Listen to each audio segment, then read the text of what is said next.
Waalaikumsalam warahmatullahi wabarakatuh. Terima kasih kepada Bapak Camat Karangtengah yang telah menyampaikan sambutannya.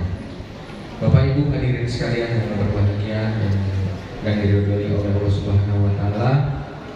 Marilah sama-sama kita dengarkan tausiah yang akan disampaikan oleh guru kita Al-Mukarram Al-Habib Syafiq bin Ali Ridho.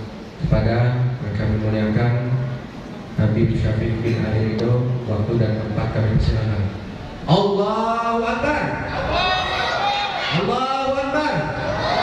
Allahu Akbar.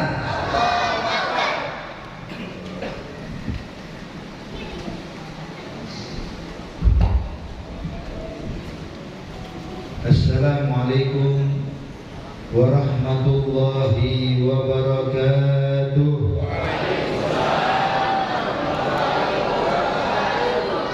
Alhamdulillah, wassalatu wassalamu ala sayyidina Rasulillah wa ala alihi wa sahbihi wa mawalah. Yang sama-sama kita hormati para alim ulama, para habaib, para kiai, tokoh masyarakat, begitu juga aparatur pemerintah yang hadir bersama kita. Masya Allah, begitu banyak hadirin. Ini menunjukkan bahwasanya memang yang menyatukan kita adalah agama Allah. Yang menyatukan kita adalah kalimat La ilaha illallah Muhammad Rasulullah. Dari manapun asal kita, apapun kesibukan kita, apapun jabatan kita, apapun pekerjaan kita, dari manapun suku bangsa kita, subhanallah, yang menyatukan kita adalah Islam, agama yang dibawa oleh Nabi Muhammad SAW. Sehingga hadirat yang dimuliakan Allah Subhanahu wa taala, memang seperti ini. Allah Subhanahu wa taala sudah gambarkan di dalam Al-Qur'an, innamal mu'minuna ikhwah, bahwa setiap orang yang beriman adalah saling bersaudara satu dengan yang lainnya. Dan persaudaraan ukhuwah Islamiyah ini, hadirin, memang sudah ditekankan oleh Nabi Muhammad dari sejak Rasulullah diangkat menjadi Rasul. Bahkan salah satu pemikiran penting yang dibawa oleh Nabi Muhammad yang tidak pernah terbayangkan sebelumnya oleh orang-orang Arab, yang mana Bapak dan Ibu sekalian, orang-orang Arab pada masa jahiliyah, mereka itu mementingkan suku. Jadi kalau sudah sukunya diganggu, maka semuanya turun tangan. Jadi nggak peduli walaupun sesama orang Arab, walaupun sama tinggal satu kampung, tapi kalau ada orang berani ganggu suku ini, maka dia bakal siap berperang dengan suku tersebut. Maka Rasulullah SAW menyingkirkan pemikiran, menyingkirkan adat tersebut, sehingga disatukan dengan kalimat La ilaha illallah.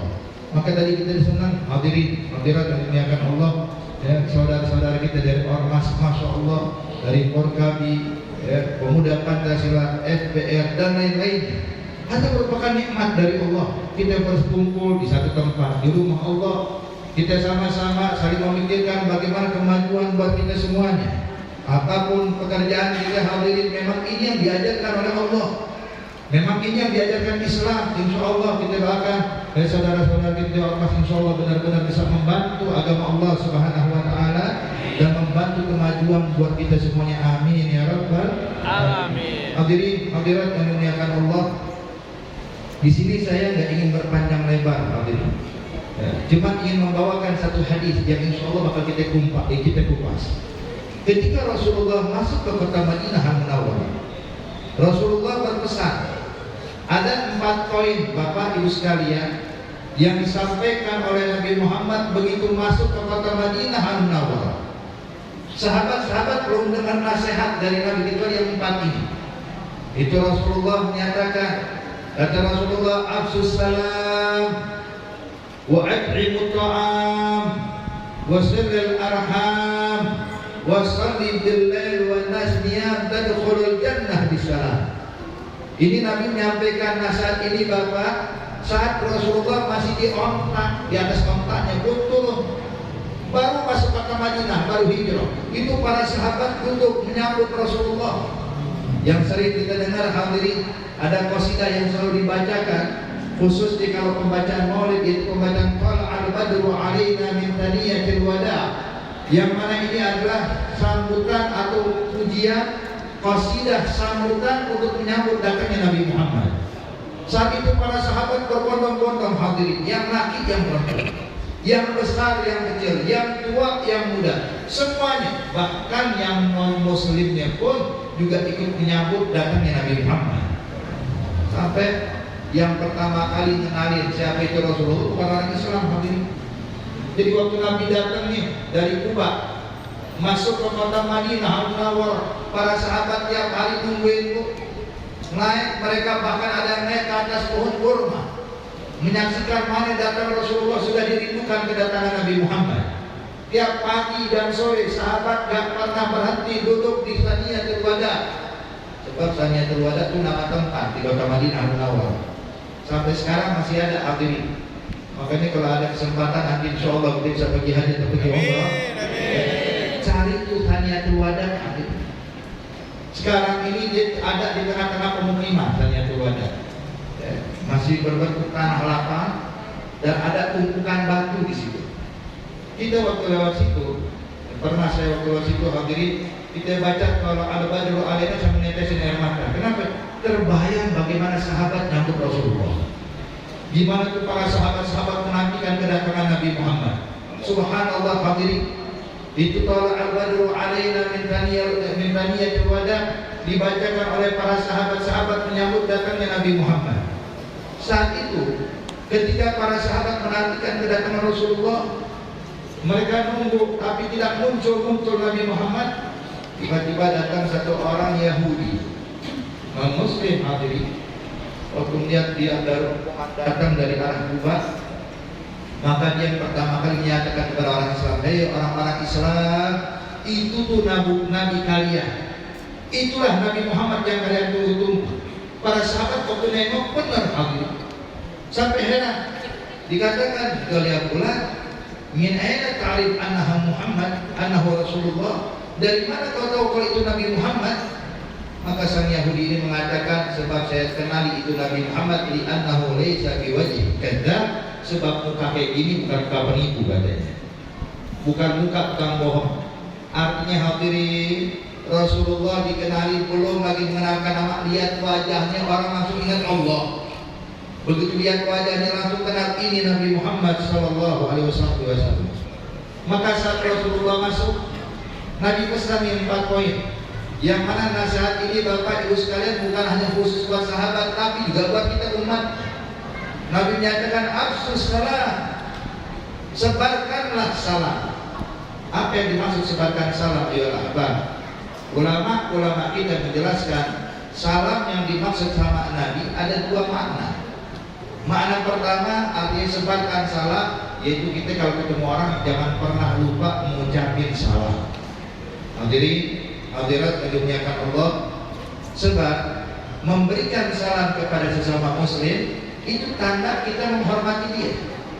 Maka dinyatakan tahiyatul mu'min assalam, cara menghormati orang Islam dengan mengucapkan salam. Kasih salam pada orang yang kita kenal ataupun orang yang kita kenal selagi beragama Islam, khususnya di lingkungan kita hadirin. Ini di Pondok Bahar sebagaimana tadi kita dengarkan oleh Bapak Camat kita, yang namanya komplek ada orang Islam, ada non muslim, tidak jadi masalah, tapi mayoritas kebanyakan orang Islam. Maka kita kalau pengen mengucapkan salam nggak pernah nanya dulu Bapak Islam atau non muslim, nggak perlu hadirin. Cukup kita yakin nih mayoritas muslimin insya Allah orang Islam deh. Jadi bilang ya assalamualaikum, walaupun tidak kenal, walaupun nggak kenal namanya. Sebab Rasulullah mengajarin kita Bapak Ibu sekalian, memberikan salam bukan cuma buat orang yang kita kenal. Kayak saya sekarang nih ucapin salam kepada antum sekalian. Memang saya kenal nama antum satu-satu? Kan kagak hadirin. Mungkin ada di antara antum sekalian ini baru pertama kali saya lihat wajahnya. Makanya saya ucapin salam, sebab ini yang diajarkan Rasulullah. Makanya dinyatakan tahiyatul mu'min assalam, wa tahiyatul masjid, cara menghormati masjid dengan sholat 2 rakaat tahiyatul masjid. Kalau nggak memungkinkan maka ganti dengan bagiatul sholihah. Tahiyatul Ka'bah tawaf. Jadi ibu, kalau ada kesempatan pergi haji atau umrah, masuk Masjidil Haram, jangan sholat tahiyatul masjid, jangan. Tapi tawaf langsung di Ka'bah. Sebab demi menghormati Ka'bah, sebab masjid dengan Ka'bah yang paling mulia Ka'bah, maka kita tawaf di Ka'bah. Kalau masjid lain boleh tahiyatul masjid. Mau Masjid Nabawi, mau Masjid Kuba, mau Baitul Maqdis, mau Masjid Nurul Amal, kayak sekarang hadirin, maka sholat 2 rakaat syarat menghormati masjid. Tapi untuk Mekah, Al-Mukarramah, Masjidil Haram, itu nggak ada tahiyatul masjid, adanya tahiyatul Ka'bah. Wah, jadi Islam ngajarin kita kayak begini, berikan salam pada orang yang kita kenal ataupun yang tidak kita kenal. Bahkan sahabat pernah nanya, ya Rasulullah, kalau 2 orang Islam saling berjumpa, maka siapakah yang paling pantas memulai salam? Nah, kalau bertemu nih kadang-kadang itu ini capek duluan, saya duluan, dia dulu mengucapin salam. Maka Nabi menyatakan yang paling pantas mengucapin salam adalah orang yang paling dekat dengan Allah. Jadi kalau kita pengen dekat dengan Allah, pengen diakui kedekatan kita dengan Allah, maka mulailah salam. Sampai para sahabat-sahabat kalau ketemu itu berebutan mengucapin salam. Kenapa? Sebab pengen menjadi orang yang paling dekat dengan Allah Subhanahu wa Ta'ala. Jadi jangan pernah, Habib, saya mah bukan ustaz, salamnya belakangan. Jangan. Walaupun kita bukan kiai, walaupun kita bukan ulama, ketemu muslim, ketemu ustaz, ketemu guru kita, ucapin salam duluan, Habib. Sebab yang menunjukkan kedekatan seseorang di sisi Allah bukan karena gelar ustaznya, bukan karena gelar kiainya, tapi karena dia berdekatan hubungannya dengan Allah Subhanahu wa Ta'ala. Hadirin hadirat yang dimuliakan Allah, berikutnya juga mengucapkan salam hukumnya sunnah. Menjawab salam hukumnya fardu kifayah. Ya, di sini kalimat fardu kita belajar sedikit ya.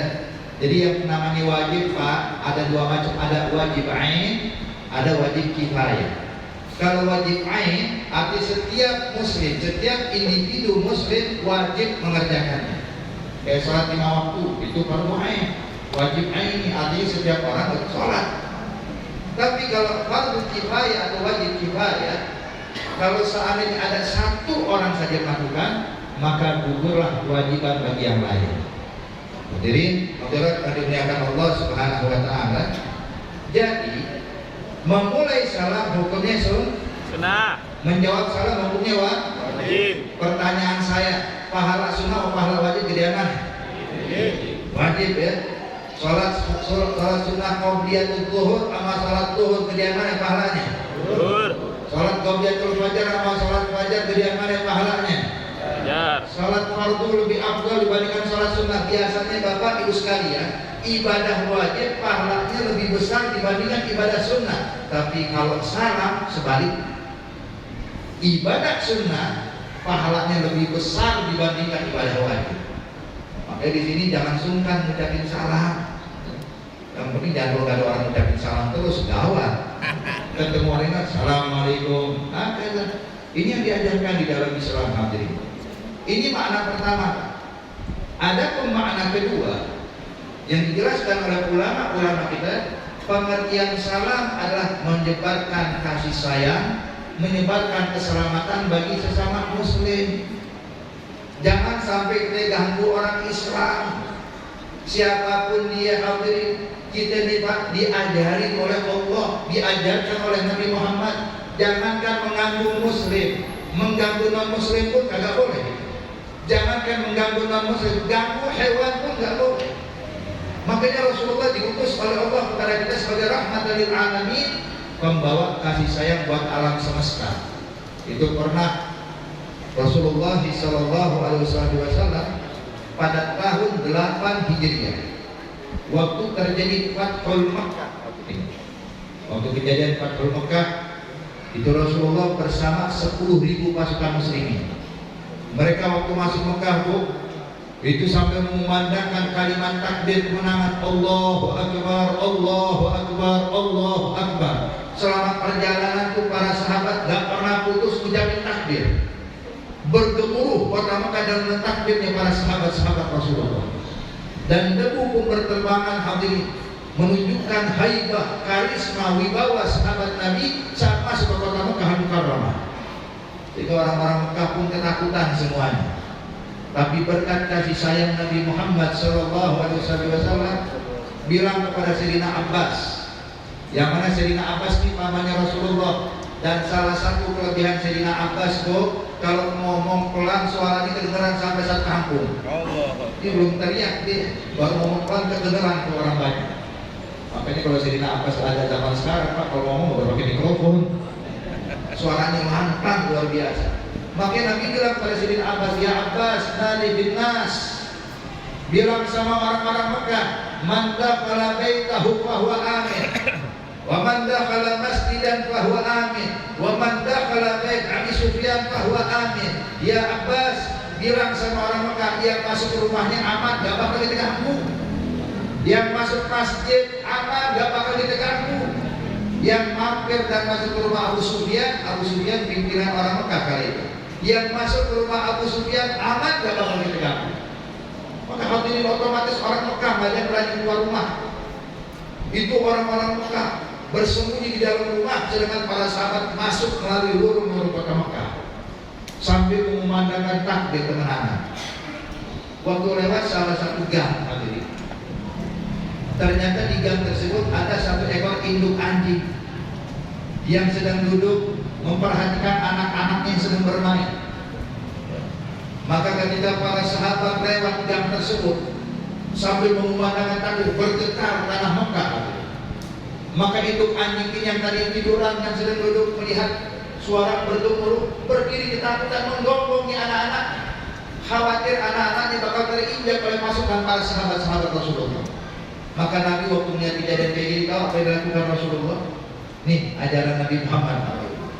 Nabi memerintahkan satu sahabat, engkau berdiri dekat induk anjing tersebut, arahkan para kaum muslimin ke arah yang satunya, sehingga induk anjing ini akan aman bersama anak-anaknya. Sampai anjing gak bakal diganggu sama orang Islam. Ini ajaran Islam. Non Muslim gak boleh diganggu.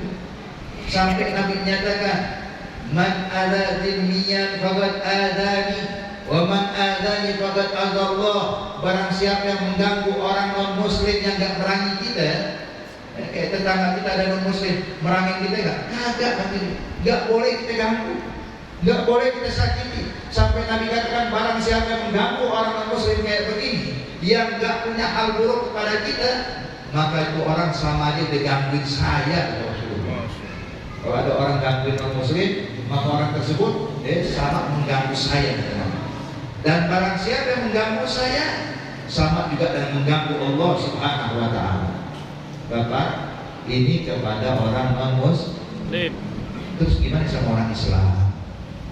Kesama beragama Islam jangan saling ganggu, jangan saling benci, jangan saling dengki, jangan saling hasut, jangan saling menjatuhkan, jangan saling berbuat buruk satu dengan yang lainnya.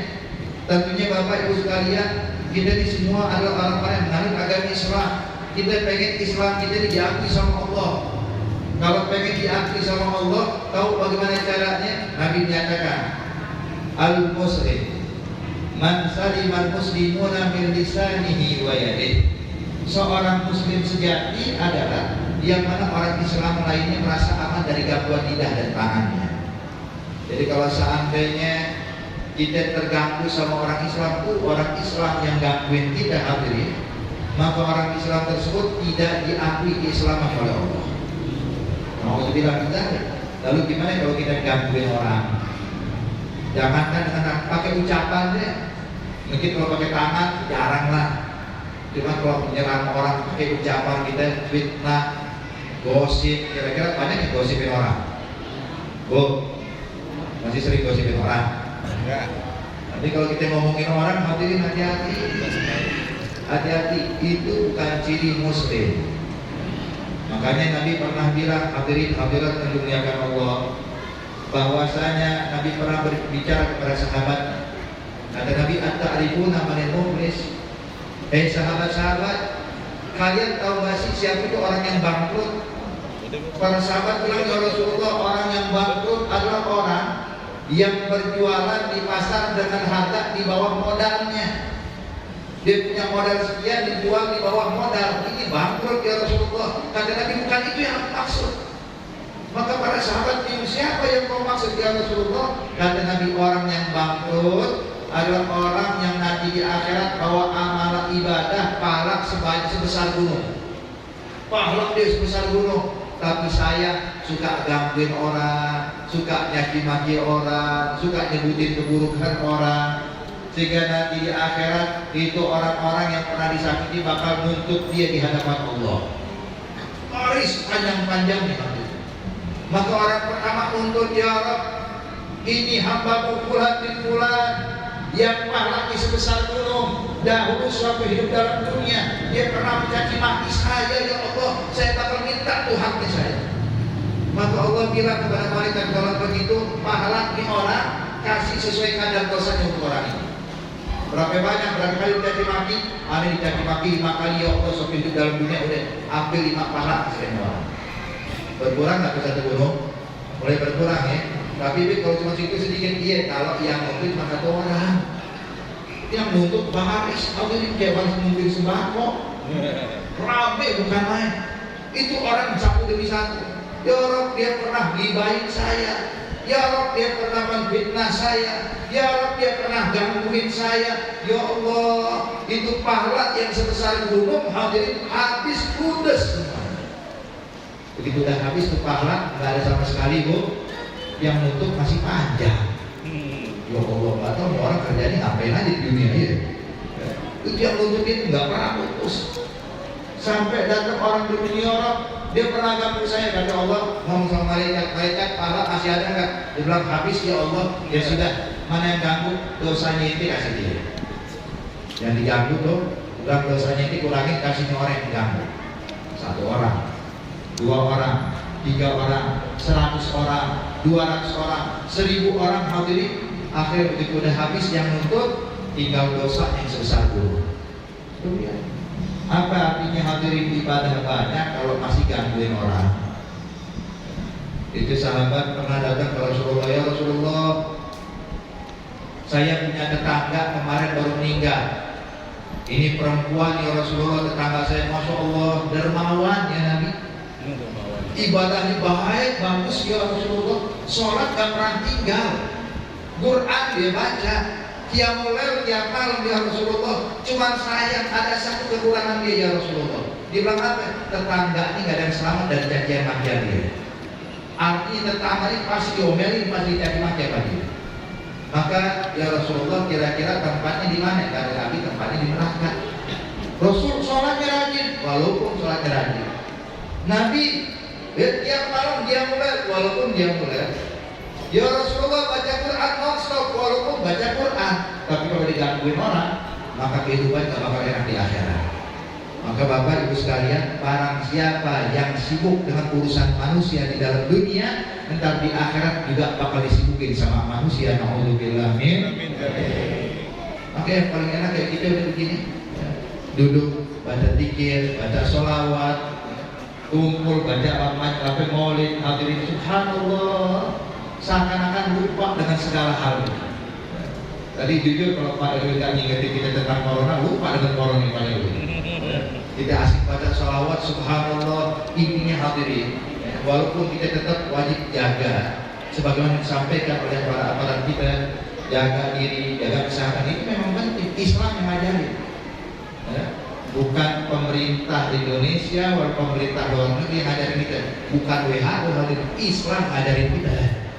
Jaga kesehatan, Islam yang ngajarin. Maka jaga, jangan ditantang. Kalau anak mobil tebal, kalau itu borok, wah dibacok tangannya kepala dia, borok tebal, ya, tapi perlu kena dia, perlu kena pilek dia pilek. Makanya di sini hadirin dimuliakan Allah, jangan pernah menantang Allah. Artinya kalau dikasih sama Allah kita terima, minta agar Allah beri kesembuhan. Cuma jangan sekali-kali nantang atau merendahkan dan meremehkan orang yang kena. Wah, ini yang kena gara-gara ini, jangan. Kena atau nggak kena itu aturan Allah. Tugas kita jaga diri, jaga kesehatan. Cuma intinya hadirin, kembali ke yang awal, berikan salam, sebarkan kasih sayang. Jangan sampai kita nyaci maki orang, jangan sampai kita fitnah orang. Jangan sampai digosipin orang. Ini berat, hadirin hadirat yang dimuliakan Allah. Allah ada bilang dalam Al-Quran, wala yaghtab ba'dukum ba'dha ayuhibba ahadukum ayakula lahma akhihi maitan fakarihtumuh. Jangan kalian saling bergunjing, jangan kalian saling bergosip, sebab orang yang bergunjing itu sama dengan makan daging orang yang digunjingkan, yang alhamdulillah. Jadi siap hadirin ya, ini pesan Nabi yang pertama, afsus salam, sebarkan salam, baik dengan makna mengucapkan salam atau menyebarkan keselamatan bagi sesama muslim. Yang kedua kata Rasulullah, at'imit ta'am, sedekah, bantu fuqara masakin, khususnya masa-masa yang begini hadirin. Jujur, kalau kita sering dengar cerita orang-orang tua kita dulu, mungkin banyak orang-orang tua kita ngalamin masa-masa sulit dulu di Indonesia. Tahun 50-an, tahun 60-an hadirin, gimana keadaan itu? Mau makan susah, makan beras sulit, hadirin, makan nasi. Yang ada orang makan apa? Jagung atau semacamnya. Singkong yang dimakan. Itu makanan orang dulu. Yang bisa makan nasi cuma orang kaya doang. Subhanallah hadirin hadirat. Ternyata pada masa-masa corona kayak begini, kita dapetin ada yang kayak begitu. Mungkin karena mereka malu mengungkapin pada kita. Jujur, waktu awal-awal pandemi, saya ingat banget, ada satu orang jamaah majelis kita datang, dicerita sambil netesin air mata. Dia bilang, Habib, semalam ada yang datang ke rumah saya. Tetangga saya, Habib, tinggal di kontrakan. Itu waktu malam, jam 8 malam, habis saya habis sholat isya, habis sudah makan malam sama keluarga, waktu ngetok pintu di tetangga saya, tumben-tumbenan. Waktu ngetok pintu saya buka, dia bilang, assalamualaikum, waalaikumsalam, ada. Dia bilang sama saya, Bulan, masih ada nggak sisa makan malamnya ini? Tuh hadirin, terjadi pada masa saat ini. Dan masih ada nggak sisa makan malamnya ini? Dia bilang, memang kenapa? Bang, anak-anak-anaknya belum makan. Bang, ya Allah. Dia bilang, pulang sebentar, ada kasih duit. Enggak, ada nggak butuh duit. Sisa makan aja, sisa makan buat malam nih. Ada nasi sedikit nggak apa-apa deh. Yang penting anak-anaknya makan. Itu dengar kayak gitu, Bu. Dia masuk ke dalam, dia nangis jadi-jadinya. Kita bisa makan enak, tapi banyak orang-orang lagi kesusahan. Kita lagi bahagia, banyak orang lagi kesedihan. Makanya ini saat ini hadirin, ini masa-masa kayak gini, alhamdulillah Allah Subhanahu wa taala sudah mulai mengangkat bala dan musibah sedikit demi sedikit, kalau dijauhkan semua dari kita semuanya. Cuma intinya kemudian pada sesamanya harus prihatin kepada orang-orang sekitar kita. Perhatiin hadirin. Cari tahu, adakah tetangga kita yang sulit? Adakah tetangga kita yang susah? Gak mesti nungguin bansos hadirin. Gak usah nungguin, wah nungguin pemerintah, nunggu dari pemerintah ngirimin makan. Enggak, dari kita. Anda punya uang, Anda punya harta, cari tetangga kita yang susah, keluarin hadiah kita buat mereka. Ini kalau kita perhatian kayak begini Pak, perhatian sama umat Nabi yang senang Nabi Muhammad, yang bahagia Rasulullah, melihat kita perhatian kayak begini hadirin. Makanya Rasulullah pernah menguji kaum Asy'ariyin. Kata Rasulullah, terus terang yang membuat saya salut, kata Nabi, orang-orang dari Asy'ari. Gimana Asy'ari ini datang dari Yaman hadirin, tinggal di kota Madinah Munawwarah. Ini Asy'ariyin kebanyakan orang susah, kebanyakan orang yang gak punya harta, sehingga mereka itu kalau waktu makan siang tiap hari, makan siang, makan malam, itu kumpul semua. Ngapain? Yang ada punya sedikit makanan keluarin, taruh di wadah begini. Disiapin terpal oleh mereka. Yang punya korma taruh korma, yang punya daging taruh daging, yang punya roti taruh roti, yang bisa bawa 1 kilo korma, 1 kilo korma ditaruh, yang cuma punya 1 butir korma, 1 butir korma ditaruh, yang gak punya apa-apa, yang penting hadir. Itu setelah dikumpulkan semua, maka kata orang Asy'ari, ayo sekarang kita makan bareng-bareng. Subhanallah, dengan kayak begitu hadirin kata Rasulullah, aneh kagumnya keadaan kayak begini. Artinya peduli kepada sesama kita. Hadirin, dahulu di Hadramut ada seorang ulama bernama Al-Habib Abdullah Ba'alawi. Ini Al-Habib Abdullah Ba'alawi hadirin, rumahnya dia Bu, tiap hari udah kayak dapur umum. Kalau dapur umum sini kan kalau ada kena musibah doang ya. Ini kata tiap hari rumahnya dapur umum. Rumahnya tiap hari itu subhanallah itu kalau dia masak pancinya gede-gede. Dia kalau masak itu kata Abdul Ba'alawi, ini makanan yang aneh masak buat saya dan keluarga, juga buat para tetangga-tetangga saya. Jadi tiap hari itu pembantunya Abdul Ba'alawi bawa itu makanan keliling rumah tetangga. Tiap rumah tetangga kasih ini makanan. Makan siang, makan malam. Subhanallah. Sampai ada satu tetangganya Abdul Ba'alawi bilang, ya Allah, ini kalau begini terus malu kita. Tiap hari dikirimin makanan. Makan siang dikirimin, makan malam dikirimin. Maka dia ngomong sama istrinya, udah, buat biar biar kita gak malu ini malam, kita berusaha nolak makanan dari Abdul Ba'alawi. Dibilang gimana caranya, udah, kita pura-pura masak. Itu ambil panci isi air, nanti saya bawain batu koral, saya masukin ke dalam panci. Jadi kalau air udah mendidih, kan batu goyang mulai berisiko. Maka pembantunya Abdullah Ba'alawi waktu bawa makanan Pak, waktu mengasih ke rumah tetangga ini dengan suara gemericik air dan suara sesuatu di dalam panci, balik kepada Abdullah Ba'alawi. Abdullah Ba'alawi, tetangga ini lagi masak nih, kasih jangan. Kata Abdullah Ba'alawi, kalau dia masak jangan kasih. Kenapa? Takut makanan dia kagak dimakan gara-gara makanan kita. Kasih pada yang lain. Diberikan pada yang lain. Keesokan harinya, anak-anak kecil lagi pada main. Abdul Ba'alawi nyalain anak tetangga. Dipanggil, beliau pulang ya boleh. Nah, kemari nak. Mendekatnya anak kecil. Ditanya, Masya Allah, saya ini semalam makan enak ente. Kata ini anak ini polos Habib. Makan enak apa ya Habib? Batu dimasak sama abah. Gimana bisa lembut tuh batu ya? Arti semalam kita puasa. Dengan kayak gitu Pak, marah Abdul Ba'alawi. Marah ada tetangga disamperin tuh hari ini. Diketok rumahnya, dibilang kayak pulang. Lain kali tolong jangan diulang. Aneh ngasih makan buat ente, nggak harapin terima kasih ente.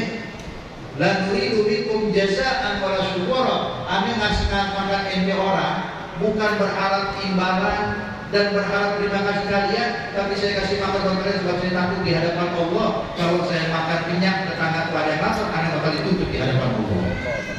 Itu makanya berapa banyak tetangga-tetangga kita mungkin lagi masa sulit saat ini. Kita dengar ada yang di PHK ya, dari awal pandemi. Ya Allah, kalau kita peduli aja begini, gak usah banyak-banyak. Kalau seandainya saya nanggung tetangga ini, kalau seandainya paling yang sulit Pak, dari seluruh satu warga kita perlotaan, paling yang sulit itu dari 1000 orang, paling 50 orang. Kalau seandainya setiap 2 orang yang memiliki kemampuan nanggung satu keluarga, dijamin selesai urusan pandemi. Nggak ada orang susah, nggak ada orang kelaparan. 2 keluarga jamin tanggung satu keluarga. Subhanallah, tanggung makannya, tanggung biayanya. Nggak banyak, sedikit. Insya Allah yang kita keluarkan tuh jadi penyebab ditolak dibalak buat kampung kita. Sebab yang namanya sedekah itu bisa nolak bala. Ini yang kadang-kadang luput dari kita. Ya.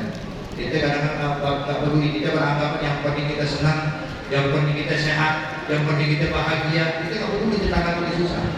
Makanya hadirin hadirat yang dimuliakan Allah, pesan dari Nabi Ad'in ta'am. Yang ketiga, silul arham, sambung tali silaturahmi. Ya. Kadang Bapak Ibu sekalian, kita ini Bu nggak merasa mutusin tali silaturahmi. Kita merasa baik sama keluarga semua. Kita merasa nyambung sama tetangga sama keluarga kita. Tapi kadang nggak sebaliknya. Kadang keluarga kita yang jauh merasa kita mutusin tali silaturahmi. Nih, saya mau kasih contoh. Karena kita sibuk dengan keluarga kecil kita. Kita sibuk dengan istri, suami, anak-anak kita. Kita lupa dengan kakak kita yang ada di kampung, lupa dengan adik kita yang ada di kampung, lupa kadang dengan orang tua kita yang ada di mana. Hadirin hadirat yang dimuliakan Allah. Ada satu kisah yang insya Allah bisa jadi ibrah buat kita semuanya. Kembali di hati Allah saya ceritakan. Itu ada satu orang bernama Musayyih. Ini Musayyih hadirin, orang kaya raya dan dermawan. Sebab orang kaya raya di Hadramaut itu kalau punya sumur Pak. Sebab di sana daerah Andus Padang Pasir, jadi yang punya sumur berarti orang kaya. Kenapa? Sebab gali sumur berapa juta, mahal harganya. Kalau kita gali sumur di Indonesia Pak, apalagi orang pasar hadirin ya. Jangankan gali sumur, kadang-kadang dulu kalau dia banjir kena terus ini. Tapi insya Allah nggak kena banjir lagi hadirin. Kedua Allahyarham kami buat abadnya apa bilang sama kita. Lebih pondok mahar ini pondok elit. Dari apa Allahyarham. Kami bilang kenapa Yami Fuad?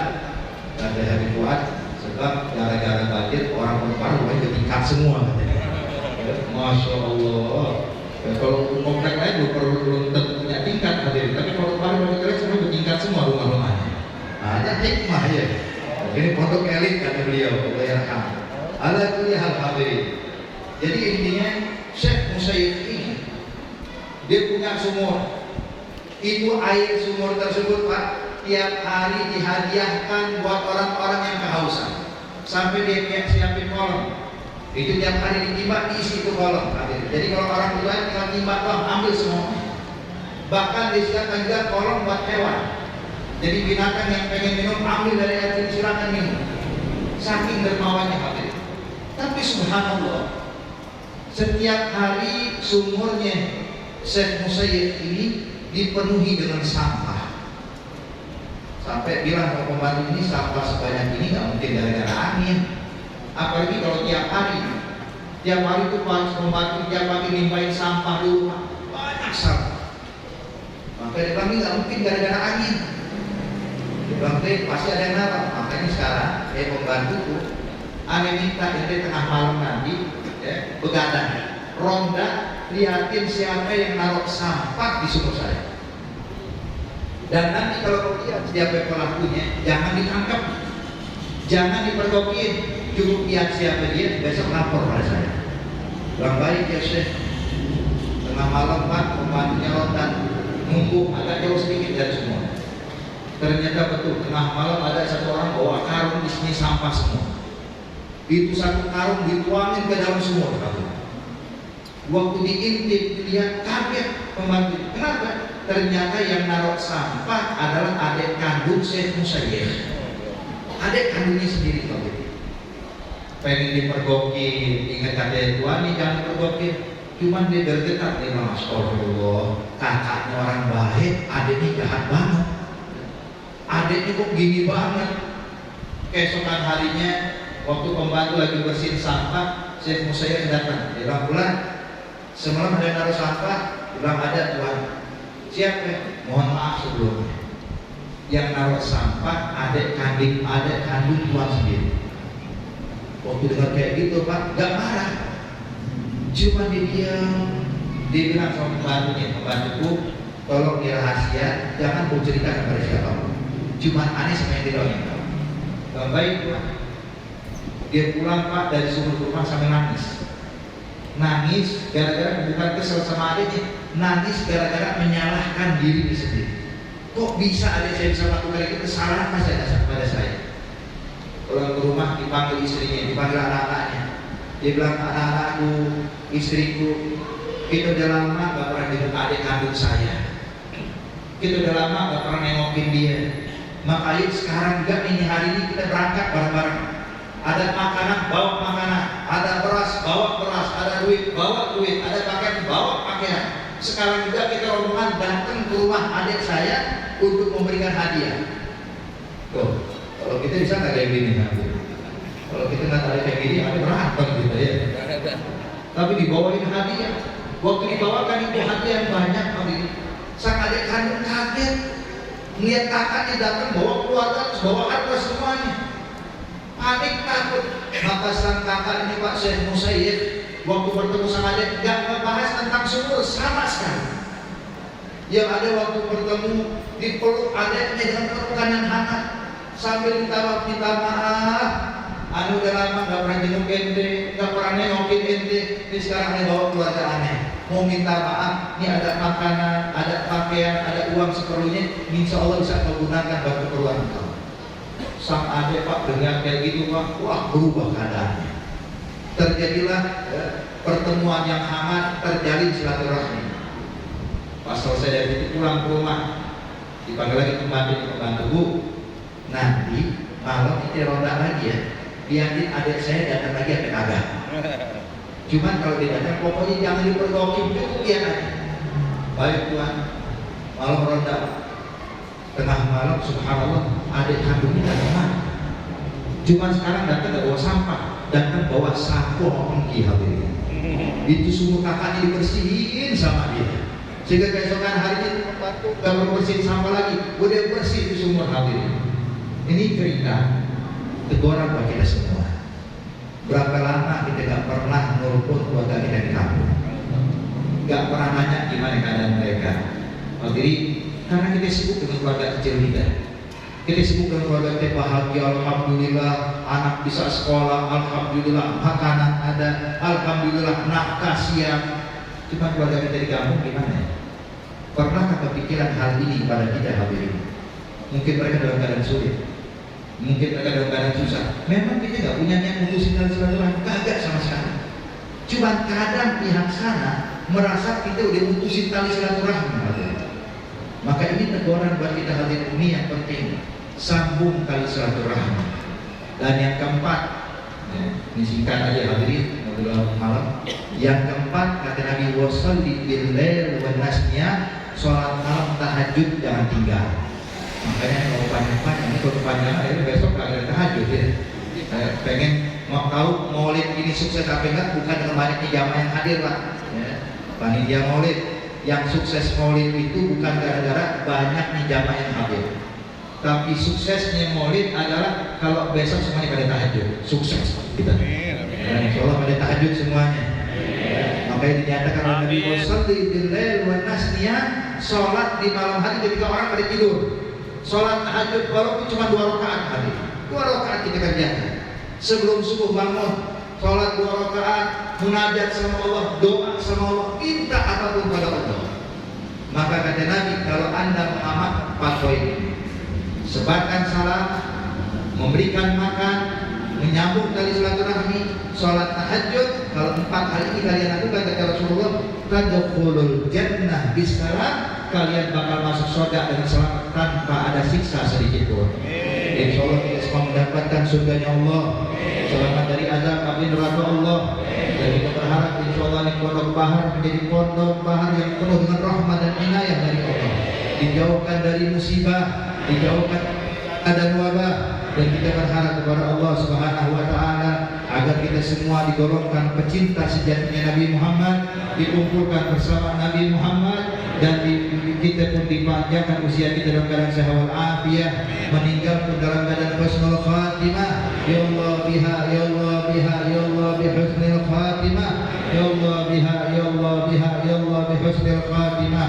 Ya Allah biha, ya Allah biha, ya Allah bi husnul khatimah. Allahumma aftah Allah munzur ilayna bi ainir rahmah wa ainir ridha wa la tanzurna bi ainir saqat wal ghadab bi rahmatika ya arhamar rahimin. Allahumma hdina bi hudak waj'alna mimman yusari'u fi ridha wa la tuwallina waliyan siwak wa la taj'alna mimman khalafa amrak wa asab bi rahmatika ya arhamar rahimin ya arhamar rahimin ya arhamar rahimin. Wa sallallahu ala sayyidina Muhammad an-nabiyyil ummi wa ala alihi wasallam walhamdulillahi rabbil alamin. Lebih kurangnya bagi mohon maaf. Wabillahi taufiq wal hidayah. Wassalamualaikum warahmatullahi wabarakatuh. Waalaikumsalam warahmatullahi wabarakatuh. Terima kasih pada guru kita Al-Habib Syafiq bin Al-Ridho. Mudah-mudahan dengan tausiah yang beliau sampaikan akan menjadi pengingat dan menjadi ilmu pengetahuan bagi kita semuanya, dan makna dari maulid yang saat ini kita hadiri dan kita saksikan akan menjadi berkah dan kita tambah dekat kepada Allah Subhanahu wa Ta'ala. Amin ya rabbal alamin. Baiklah Bapak Ibu hadirin sekalian yang dirahmati oleh Allah Subhanahu wa Ta'ala, kita tutup acara ini dengan doa. Maka dari itu kami mohon kepada guru kita Al-Mukarram Al-Habib Ja'far Shadiq untuk menutup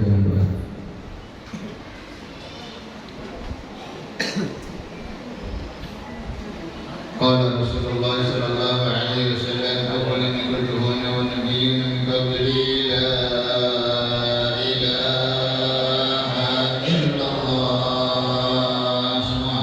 لا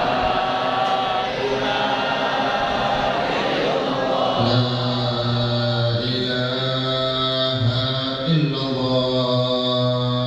La ilaha illallah. لا إله إلا الله. La ilaha illallah. محمد رسول الله صلى الله عليه وسلم. عليه السلام عليكم بعض إن شاء الله تعالى من العالمين. الفاتحة.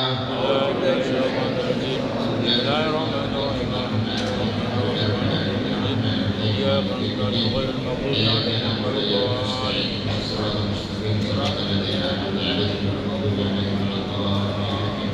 وهني كريم وهني رحيم اللهم بهد الفاتحة وسر الفاتحة وكرمة الفاتحة وافتح لنا باب الخير واجعلنا من الخير برحمتك يا أرحم الراحمين. اللهم اجعلنا وأهلنا وأولادنا وتلاميذنا من أهل العلم والخير ولا تجعلنا وإياهم من أهل الجهل والسوء والضيق. يوم سبحانك اللهم وتحيتهم فيها سلام وآخر دعواهم أن الحمد لله رب العالمين. قبول. Amin. Kabul.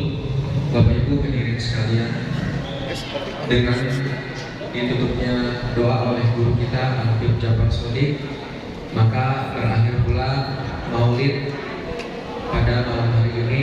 Kami mewakili panitia menyampaikan permohonan maaf dan terima kasih apabila dalam penyelenggaraan Maulid Nabi besar Muhammad SAW pada malam hari ini ada yang kurang berkenan di hati Bapak Ibu hadirin sekalian, karena manusia banyak salah dan dosa dan kesempurnaan hanya milik Allah Subhanahu wa taala. Salatu